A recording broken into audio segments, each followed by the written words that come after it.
Thanks again for the opportunity to speak. We have a lot of material. Let's get right into it. I'm going to talk about these main issues with you today. We're going to talk about my book and evidence that came out of the book which tells us the truth about climate change. We're going to talk about this dangerous new cold era that's coming. We're also going to talk about the fraud of man-made global warming. The truth is we have been misled by the United Nations and our own government, Republican and Democratic administrations, about the truth of our climate. You're going to hear the truth today. I'm going to urge and discuss with you when the last one happened and how we need to prepare for this next climate change. And I'm going to add a new component to our discussion with the introduction of the International Earthquake and Volcano Prediction Center, a new science organization I have been asked to chair by scientists around the world. If you read my book and you hear my presentations, there are two fundamental messages that come out of it. They are both profound, they affect everyone in this room, and they will affect generations to come, your children, your grandchildren, your neighbors. First off, the sun has gone into a state of hibernation. My research showed 5 years ago when I first detected this cycle that every 206 years the sun does this. When it goes into hibernation, it cuts back on its energy output. It makes the earth cold. The last time this occurred was in the period of roughly 1800 to 1820, and according to historian John D. Post, it was the world's greatest subsistence crisis because this cold era, this cold phenomena, destroyed much of the planet's crops. Many people starved and froze to death, including here in the U.S. Second, in page 7 of my book, you'll see another important statement that says when these cold eras come, we also have our worst ever earthquakes and volcanic eruptions. It's amazing that the sun controls so much of our life, and we're going to talk more about that. This is Al Gore's worst slide. Al Gore and company, the United Nations especially, and all the sustainable development people out of the UN and now ensconced in our government structure here in the US, believe that what comes out of our tailpipe controls our climate. I don't agree with that. I believe it's the sun. Do you agree with that the sun runs our climate? Many of us for many years have thought that was the case, but we really never had the evidence we needed. In fact, we have been denied the truth of climate change. One cannot go to the mainstream media and find the truth. It's simply not there. What you will find is lies, deceptions, smoke and mirrors, all in an attempt to foist an Agenda 21 or Sustainable Development Program throughout the world. It is not a global mass right-wing conspiracy. It is a fundamental socialist conspiracy that has begun many decades ago. And as Dr. Kaufman has mentioned and Ruth Esser have mentioned, this is now a major global effort for a new form of one world order. So who am I to tell you these things? Who am I to tell you the truth about the climate? Whereas Al Gore, a far more distinguished gentleman than I am, tells you something else. Well, everyone needs to know a little about the speaker's background when they get up on the stand. You've heard a little about me, but let me focus on items 7, 8, and 9. It says that I am a leading U.S. expert on the next climate change to the decades of cold weather that I have predicted, and author of an internationally acclaimed book called Cold Sun. That's true. And in fact, the word leading here does not mean necessarily I'm a leading scientist in the field, but in terms of one person in the United States telling the truth about the next climate change, regrettably, that is me. That is a sad and tragic and lamentable situation, but that's where we find ourselves. The scientists across the U.S. and across the world who know the truth about the climate cannot and will not tell you the truth for a lot of reasons, some of which you already know. Power, money, political influence, fear, all of these factor in. one of the most successful climate change prediction experts in the U.S. based on the RC theory. I'll explain that later. Everyone needs to understand what I have said, what I have predicted, what has come true, and what has not come true. Fortunately, there's not much of the latter just yet. And again, the reason that I am now the chairman CEO of the International Earthquake and Volcano Prediction Center is because of my work in climate science and my book. A group of internationally recognized experts in earthquake prediction came to me in September of last year and asked me to pull together the world's best prediction experts and finally begin a regular process of predicting the world's most dangerous earthquakes before they happen. I have been honored and humbled by that request, and we'll talk more about that later. Item 10 is very important. As soon as I said that global warming was coming to an end, that a new climate era was coming, that the sun was going into hibernation 5 years ago, I was immediately attacked from every side of the political spectrum. Conservatives, liberals, the media, the scientific community, everyone attacked me for making such bold statements. I came out of the space program. I was not a climate scientist, wasn't an environmentalist or conservationist, that anyone could tell. I certainly wasn't a senator with a documentary out of Hollywood. By the way, good old Al calls me a pseudo-scientist who counts sunspots. I'm more polite when I talk to Al, but that's my background, and I hope you'll find from the evidence I'm about to give you that people like me are out there and we do know what we're talking about when it comes to climate.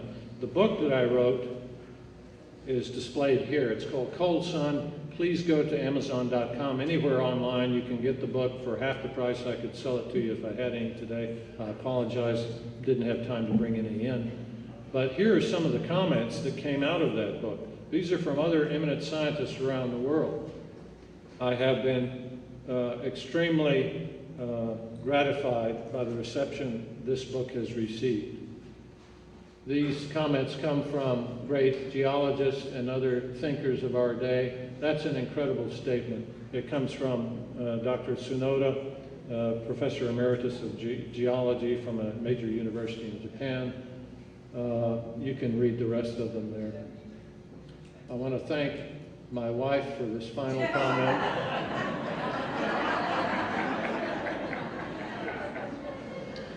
She couldn't be with me today. I asked her to write a more glowing biography and post it on the web, so you may be able to see that later.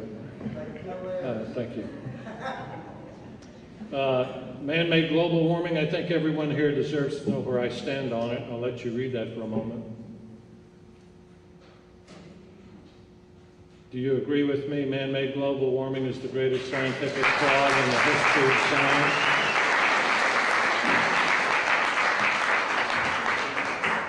Fortunately, I heard someone else make a comment similar to that. The courageous Senator James Inhofe from Oklahoma has called it one of the greatest frauds ever perpetrated on the American citizenry.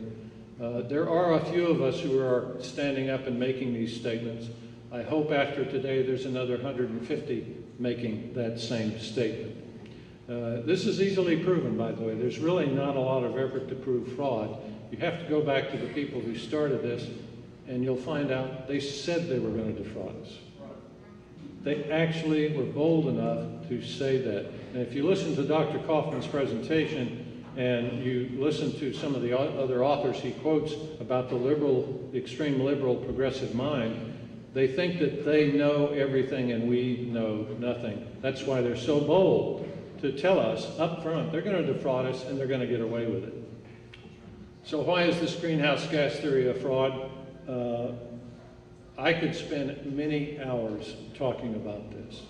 But basically, it came out of the UN. We were told that for the foreseeable future, as long as CO2 continued to go up, the Earth would get hotter and hotter, glaciers would melt and flood the coastlines, inundating major cities. That hasn't happened. In fact, CO2 continues to go up, but guess what's happened to the global temperature? Has it gone up? No. Global temperatures have been dropping. We don't see that on the front page of our papers, we don't see it on the evening news, but that is the reality. I'll show you the data, the same data that the UN uses to produce their fraudulent reports. We're brazenly told by the leading proponents, again, that they were going to deceive us. And if you look at the actual CO2 that they say is driving this, that comes out of our tailpipes in our factories, it is really a minuscule, insignificant amount. The natural production of CO2 is 20 to 40 times greater than the worst case scenario of mankind's production. But they ignore all that. In fact, the UN reports ignore much of what drives climate, and they had to in order to get this fraud instigated.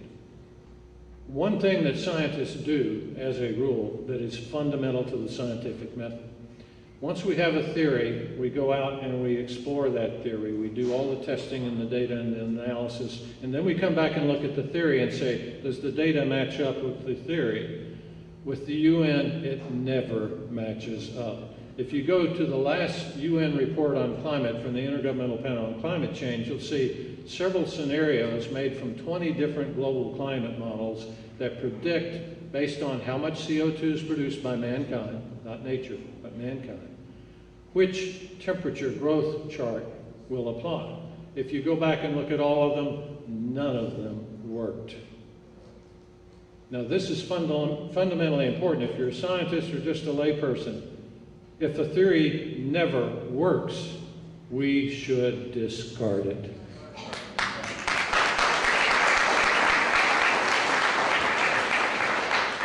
Those of you who've kept up with some of this have read some of the exposés of emails between cooperating scientists on this fraud of climate science, ClimateGate 1, and now there's a ClimateGate 2, another 1,000 emails that came out. And there are two key things that one sees in all of these emails, and there are several books out on this subject alone. One thing you see is scientists actively corrupting the data, covering up the data, to show that their fraudulent reports are correct. It's a fraud. The other thing you see in reading these emails is that what should be there is missing.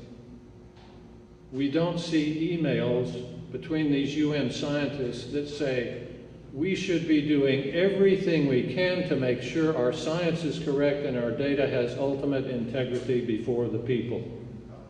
That's what we should be reading in these emails.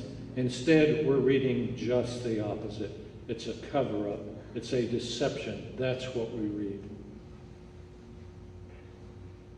If you go back and you trace the origins of climate change vis-a-vis the UN and its Intergovernmental Panel and the well-described Maurice Strong, you'll find out that all of this got started back in the UK when Margaret Thatcher was trying to battle coal miner union strikes that were devastating their economy. She wanted a way to get out from under coal as a fuel source so she wouldn't have to mess with the unions anymore. She went to an outdated scientific theory from 1896, which was disproved when it was first proposed. And she said, aha, this man-made CO2 thing might do it. I can convert us all to nuclear, and we can get rid of the coal unions, and I'll be free of that problem. And that, ladies and gentlemen, is how it all started. The Iron Lady herself had no idea this was going to be so corrupted and become so global that it would come back to haunt future generations of UK citizens, much less the US. But that's exactly how it got started. Nigel Calder does an excellent video on this subject, and he explains all of that. But what we find when we go back and we look at all these UN reports, curiously, there are two little universities in England, the Hadley Center and the University of East Anglia. They're two of the most primary centers for excellence on climate change used by the UN. They come out with a database called HAD-CRUT. It's a combined data set of global temperatures and other things. So why is it that two little obscure unknown universities in England became the source of all this? Because Margaret Thatcher pumped lots of money into them to tell us, right or wrong, but in a predetermined method, to tell us that CO2 produced by man is at the source of all evil. And now you know the rest of the story. That's how it all began. AGW, anthropogenic global warming as we call it, or man-made global warming, is, as I've alleged, the greatest fraud in the history of science. It is the greatest fraud because of the billions of people who will suffer because of it. But you in this room will not have to suffer, because after you hear the truth today, you'll know what to do in the future. Today, we're going to tell you what your future will be from a climate standpoint. But there's a bridge we all have to cross. I had to cross it 5 years ago. I thought I was fairly up on climate science and just about any other major field of science. I'd just finished a classified project for the White House in Iraq. I was very much doing my own research for various other reasons. I had actually started another book, not Cold Sun, but another one. And then I realized at 2 p.m., April the 26th, 2007, what the truth was. It was a scientific eureka moment, but it also made me very angry and very upset, because at that time, not only did I calculate when the next global climate change was coming and what would happen to us, but I also realized I had been deceived for 20 years and that it was intentional. And that an educated guy like myself could be so well deceived. It was a tough bridge to cross. We all are going to have to cross that bridge. It was a deception from the start. I'm going to quickly go through this because I want to get to the hard data that you need to talk to your friends and neighbors about what's really happening in the climate. Dr. Stephen Snyder, one of the foremost university professors, the late Stephen Snyder, was well quoted on his statements that we have to come up with these scary scenarios about man-made global warming in order to get the media attention and get the politicians and so forth to support it. That's a deception. Al Gore's comment, it's appropriate to overrepresent the facts. That's what a vice president and almost president of the United States said about global warming. This is the kind of people we put in Washington. Oh, this is great. Even if global warming is wrong, we'll be doing the right thing in terms of economic and environmental policy. Isn't that nice? We're going to lie to you, the American people, because we know better what's right for our country economically and environmentally.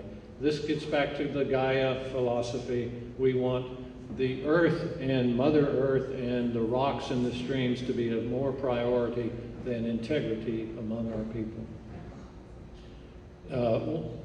Maurice Strong, by the way, came out of Canada. He was an oil patch guy and then got elevated within the Canadian structure. So this comment from a former minister of the environment of Canada is very appropriate. No matter if all the science is phony, there are collateral environmental benefits.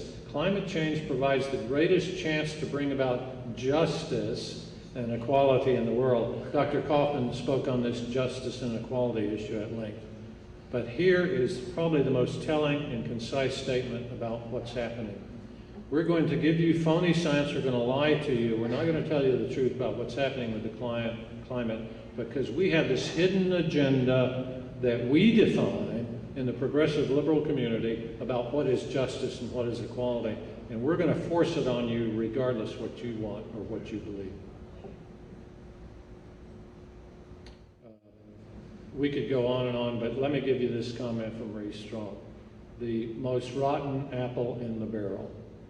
Maurice Strong, who started the Kyoto Protocols, the Environmental Development Program at the UN, and created the UN Intergovernmental Panel on Climate Change in 1988, really has his own devious, evil agenda.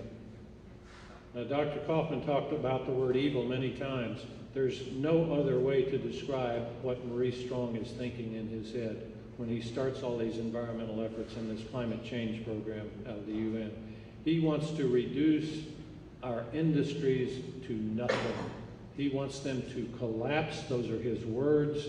And he says to all the UN, this is Rio 20 years ago, by the way, he wants everyone in that international group to help make that happen. He says it's our job to make it happen. How evil is that? And this is the guy that was in charge of the entire UN environmental effort. He was also the same guy that took and endorsed a nearly $1 million check from Saddam Hussein as payoff for his role in the oil for food scam. This guy needs to be on another planet, not on this one. Do you agree with that?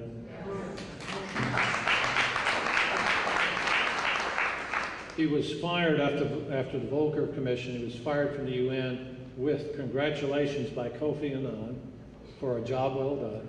And now he's living in China, doing more mischief there. Next chart.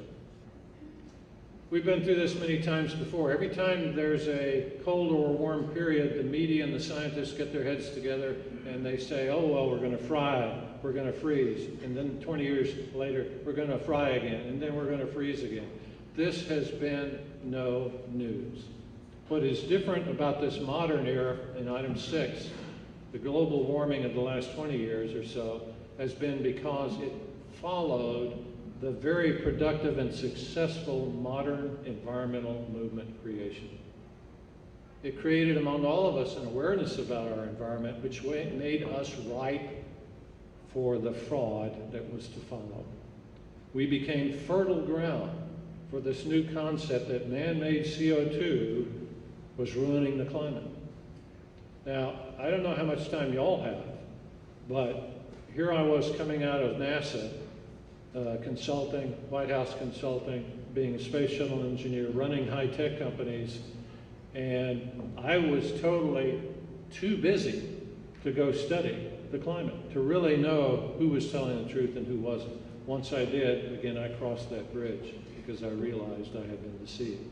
But this has been going on routinely for 150 years. And now here we are in the disastrous global cooling. This chart only talks about the last 110 or 115 years or so. This cycle that I discovered in April of 07 is 206 years long. Every 206 years, going back 1,200 years, the sun goes into hibernation. When I first detected this, I called the top solar physicist at NASA and I said, Dave, I've just run over your data and your forecasts and you're wrong. You're 100% off in what the sun is going to do in the next solar cycle.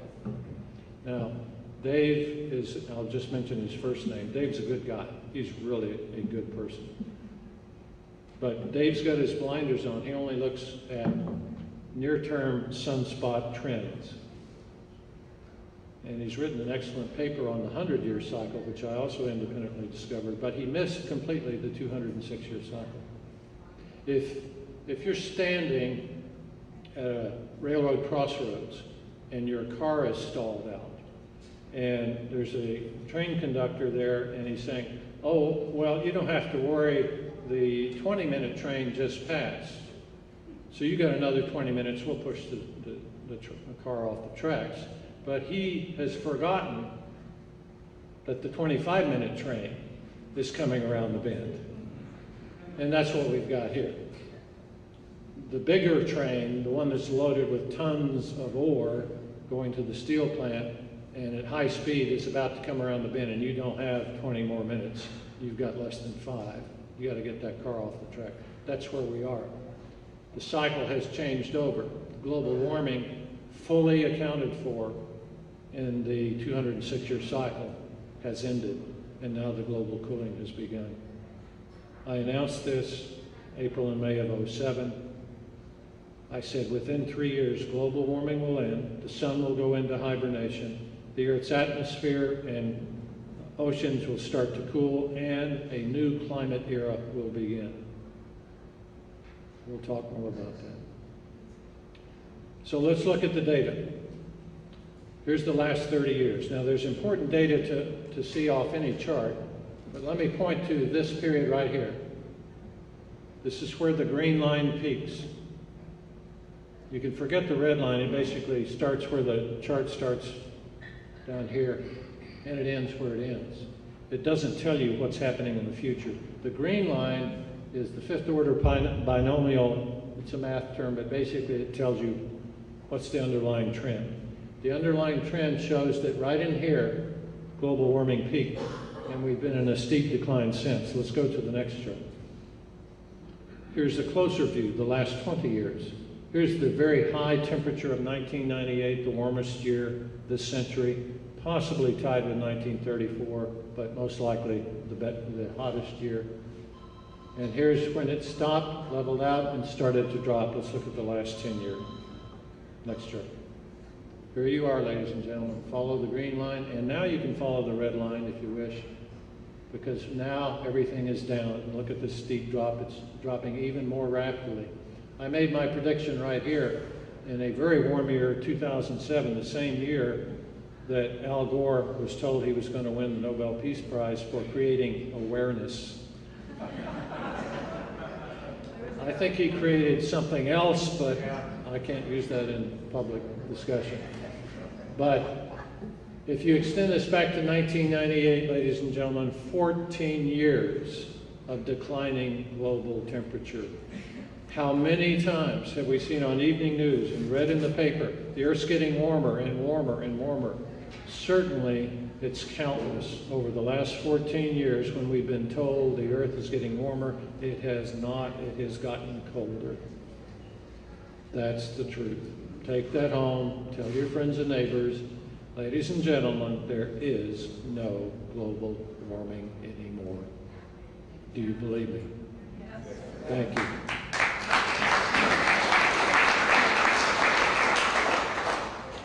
Let's look at the details behind what's in the global warming. Let's look at the oceans, because I'll tell you now, as the oceans go, so goes the rest of the planet.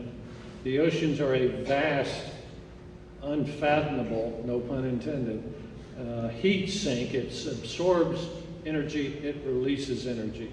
The cycles of the ocean currents, the Al Gore community would have you believe react just like that. They do not. It takes hundreds or thousands of years for currents in various parts of the Earth to complete their cycle. That is one of the primary reasons that we still see CO2 going up, even though temperatures have started to drop rapidly.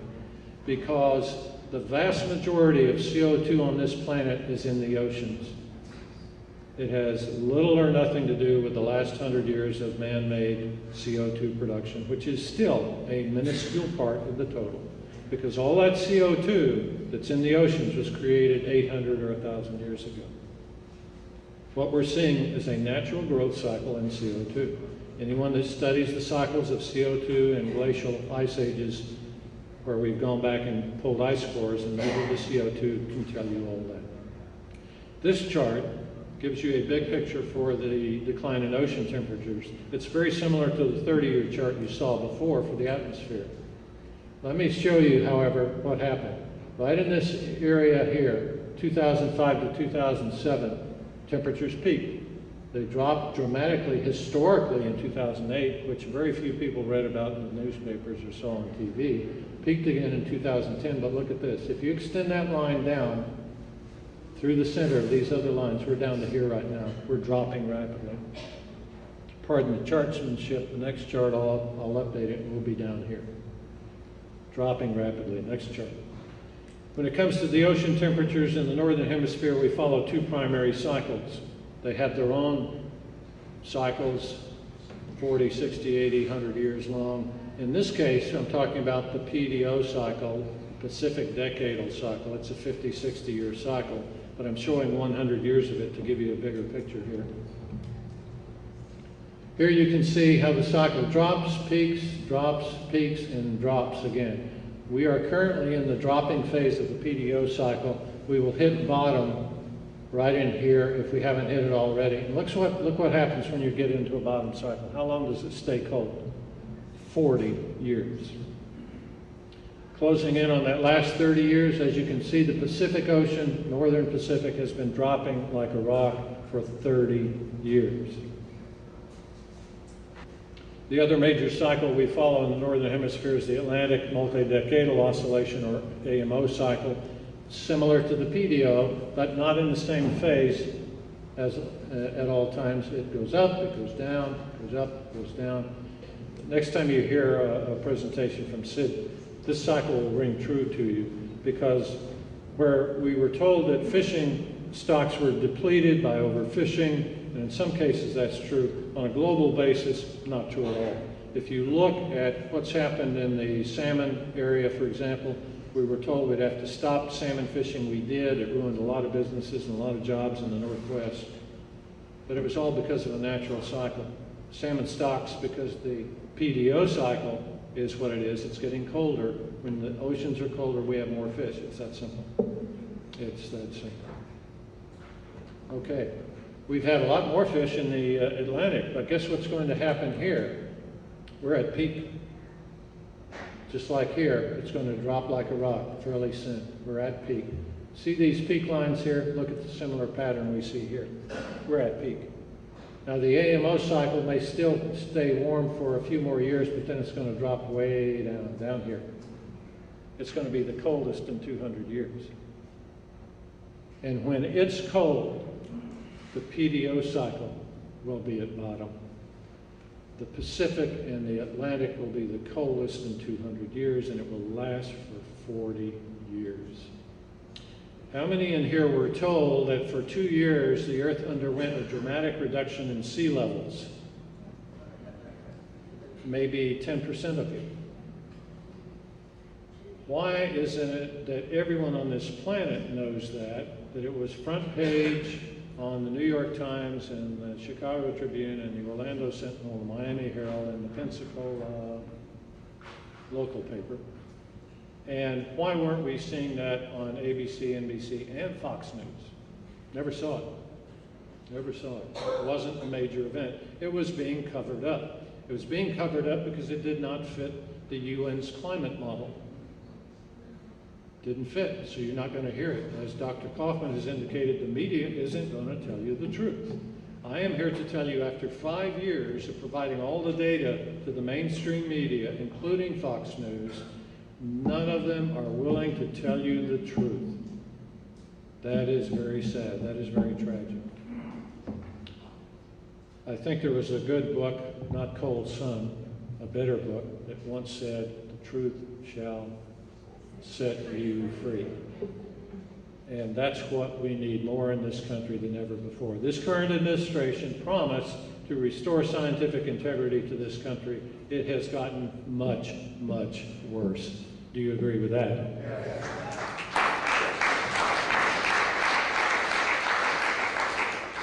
I have issued a press release. It's now the current press release on the website for the Space and Science Research Corporation. It tells you my forecast for the future on the sea level decline.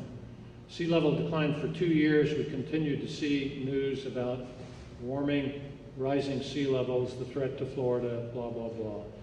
Let's go to the next chart. I'll tell you what's really happening with sea levels. This is a very, very important chart. You need to understand this chart and tell your friends and family. This tells you what's really happening with global sea levels. It's the rate of increase or decline, not where it is on any particular day, but how fast it's going up or how fast it's going down. This is the annual chart, and it goes back to 1998. Obviously, sea levels were really growing rapidly during the warmest year of the century. But then they dropped rapidly within a couple of years. In fact, below this line, that means the sea levels are dropping or shrinking. Global sea levels shrunk in 2000. We weren't told about that, were we? No. We weren't told again in 2003 and 4 that global sea levels had dropped to a near record low. We certainly weren't told that they broke through the line again in 2007 and 8. In 2007 and 8, good old Al was getting his Nobel Prize. The US government was telling us that the Arctic was disappearing. The head of the Arctic Research Group at NOAA, National Oceanic and Atmospheric Administration, said that by 2008, all of the ice in the Arctic would be gone. That's the lunacy that we have been getting from our government. It went back up, but look what happened again. This is the 2-year drop that we saw on the previous slide. Never before recorded in the era of satellite detection of global sea level. Never before seen. Did anyone see this on the front page? No. Instead, what did we see? Global sea levels are rising. We were lied to. For 2 years solid, we were lied to. In this bottom July of last year, when I last talked about this chart, I predicted it would go back up. It immediately did. Not because I said so, but because the math said so. And we're thank you. We're back up here, and if you do some simple line drawing, you'll see that the high end should be about here. If you draw a line through these peaks, it should be about here. And the low line, drawing these three, could be way down here in the next cycle. All of this led me to some basic math calculation. I issued a press release that said, global sea levels are now on a permanent decline, and we will soon enter a phase where this chart is pretty much reversed, where we'll see mostly below the line readings. And that will certainly come when the PDO and AMO are in phase and we have 40 years of record cold temperature in the oceans. The way sea level rises, ladies and gentlemen, is not because of how much gas we put in our cars and trucks. It comes from the heating of the ocean. What causes the heating of the ocean? Other than Al Gore's ego, it's the sun. The sun heats the earth. The sun heats the oceans and expands the water, and that's what causes sea level rise. Now that the sun is going into hibernation, it's lockstep. We're in for global sea level drop for decades. That phase has already begun, and this chart, sea level annual rate of decline, proves it. So who can you trust? We can't trust the TVs, we can't trust the media, mainstream media. Some papers are very good, but most are not. Who can you trust? Can you go to NASA and find the right data? Not the current NASA. The last NASA administrator was effectively fired for not following President Obama's climate change policies. The president put in another guy he thought he could manipulate, Major General Charlie Bolden, an astronaut who has been embarrassed by our president, and yet he's a trooper, he's staying in there, but he knows the truth.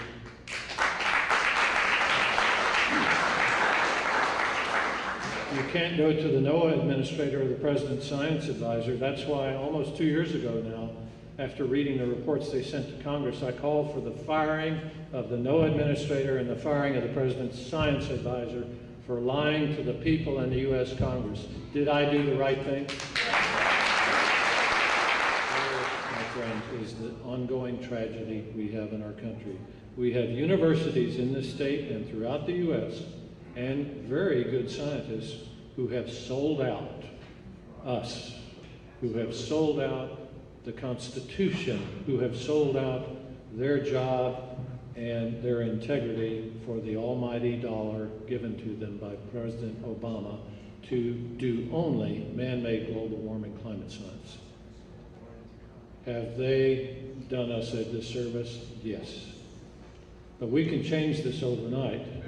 We put a new guy in the White House who can get rid of this fraud and overnight issue a real executive order that says, I'm not going to fund any more man-made global warming climate research, and you better start telling the people the truth about this new cold era and get us prepared. And I will fund that overnight. Every university and every climate scientist will all of a sudden say, aha, I knew this all along. Yeah, I'll be glad to do that research for you. So what evidence do I have to say that this solar hibernation is for real and everything that comes from it, the new climate change and so forth? Well, not only did I predict it, I confirmed it and had a press conference 1st of July, almost 4 years ago, a little over 4, and announced officially that global warming had ended in a TV news conference. Several things happened right after that. The Chicago Climate Credit Exchange collapsed within 30 days. I am really proud of that. The term global warming was all of a sudden no longer used in the White House. It went to climate change. So they could co-opt the new cold era as also being caused by mankind. Other things have happened since then. And as you now know from Dr. Kaufman and others, now that the king has no clothes, everyone knows the earth is getting colder. The Rio +20 conference even got rid of climate change. It's now sustainable development. This is the lunatic mind of the progressive left that wants to constantly stay in power and tell us how to live our lives, and are willing to lie to us to do so. But since all of this has happened, the NASA has now confirmed my prediction, so has the National Solar Observatory and the U.S. Air Force. In fact, some of these same scientists have now stepped forward and said, yes, this is true, are saying it's going to be much colder than what I am predicting, which is bad enough. We're going to have to go very quickly. This is a bigger picture of the sunspot cycle. It shows the Maunder minimum and the Dalton minimum by name, named for various people who studied that era. The Dalton minimum was very cold. It was during the last war with Great Britain. Thousands of people in the U.S. froze and starved to death in the U.S. In 1816, we had the era called the Year Without a Summer. We had snow and ice in the middle of August. All the crops were destroyed. We will have worse happen this go round. Some scientists are saying that it will be as bad as the Maunder minimum. And the Maunder minimum, New York Harbor froze over. You didn't need the Brooklyn Bridge, it wasn't built then, but you could have walked between the islands, and you can do so again if it gets that bad. The Baltic Sea was frozen over. They built hotels and homes and shops on the Baltic Sea because it stayed frozen over for so long. The River Thames froze over. They had fairs and festivals on the frozen Thames River. If that happens, ladies and gentlemen, if we have a cold era as cold as the Maunder minimum, the death and destruction, the global and social and economic upheaval will be biblical in scale. I'm saying it will be at least as cold as the Dalton minimum. That's going to be bad enough. This just shows the predicted sunspot cycle we're in. I predicted it would peak in 2012. Guess what happened, ladies and gentlemen? Exactly what I said. Now we get a double peak. See the double peak here? But the main peak came in 2012. We're now dropping, coming back up to the double peak in 2013. But when I called the head of NASA's physics group, I said, we're going to peak in 2012 with a sunspot count of about 74 on average. Look at this. 50, 75. With the double peak in here, we're going to be maybe even less than 74. It looks like I hit it out of the park again. But I wasn't the only one. There were other scientists that did so. That's right. We have a lot to go through in a few minutes. This is a chart by a friend of mine that shows the big picture for the next few decades. It shows the global warming we just went through, and now we're heading into a prolonged multi-decadal drop.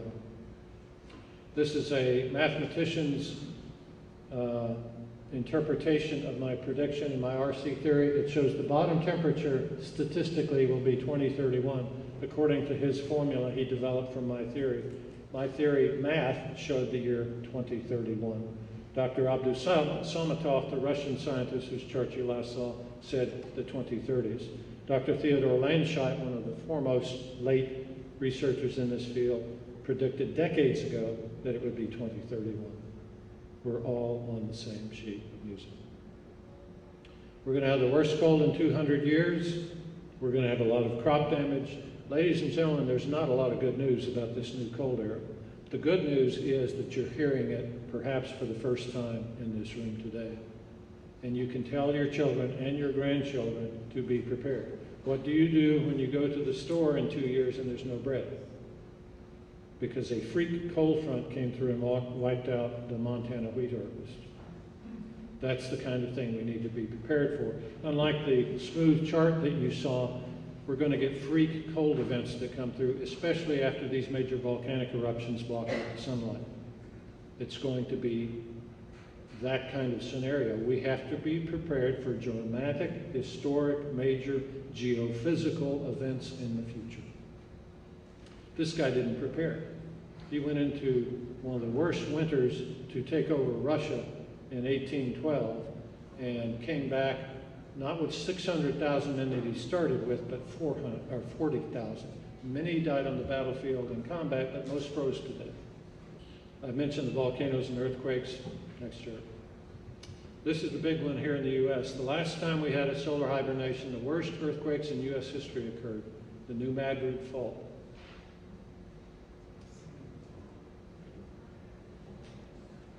This fault, still there, still active. It could break open again. If it does like it did the last time, it will devastate the U.S. economy beyond measure. Much of the economic traffic of the U.S. crosses the Mississippi in this area, from southern Tennessee up through Indiana. The Wabash seismic zone combined with the New Madrid Fault, when they rupture like they did the last time, we could see 3 magnitude 8 earthquakes within a few months' time. Now, what does that mean? Well, it means no bridges, no railway, no interstates. All shut down, broken apart, and you can't fix them for years. In fact, the problem we had with the last fault rupturing in 1811 and 1812 was the fact that by the time people got in there to help those who had been devastated and started rebuilding, the next big quake came along and destroyed everything they built. We won't be able to go in and rebuild for a long period of time. This record earthquake in Japan, we all know about, the Fukushima Daiichi nuclear plant that was destroyed. We all know about that. This is a depiction. Here's an inset that shows Japan. This is a close-up. Here's the epicenter. And of course, this area was devastated. 10 months prior to this, I issued a press release saying, we have now entered solar hibernation. All the math shows that we're going to have record earthquakes from now on. 10 months later, this occurred.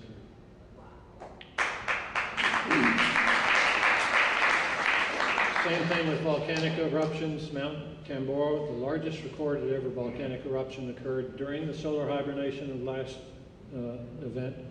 We're going to see more of this for the future. Next. As a result of my work on climate change, a group of scientists came to me in September of last year and said, we really like what you're doing to tell the truth about the climate. Now we need you to bring all the world's best prediction experts on earthquakes together to form a new entity so that we can start saving tens and hundreds of thousands of lives each year by predicting earthquakes. Ladies and gentlemen, we can do that now. And we have just begun to do so. Here are just some of the scientists involved. You can go to the website iedpc.org and read all about it. These events are coming. They tend to follow the ring of fire, but not necessarily. This is the one we predicted. It is imminent. Could happen any day now. It's off of Kamchatka. It will send a tsunami across the Pacific. The next big one, and the really big one, will be right here south of the Philippines in the Malacca Sea. 2.5 million lives are at risk. We're trying to get the word out. Next. So what can you do? Be prepared. Be prepared for not having enough food. Be prepared for the panic, more important, that will come by people who are uneducated and think the government will take care of them. 40% of Americans think it's the government's job to care for them. What do you think these people will do when there's no food on the shelves? Be prepared. Bottom line, item 7, we heard it from the gentleman over here. Don't just walk away and say, wow, that was an interesting presentation. Ladies and gentlemen, you must prepare. Thank you all.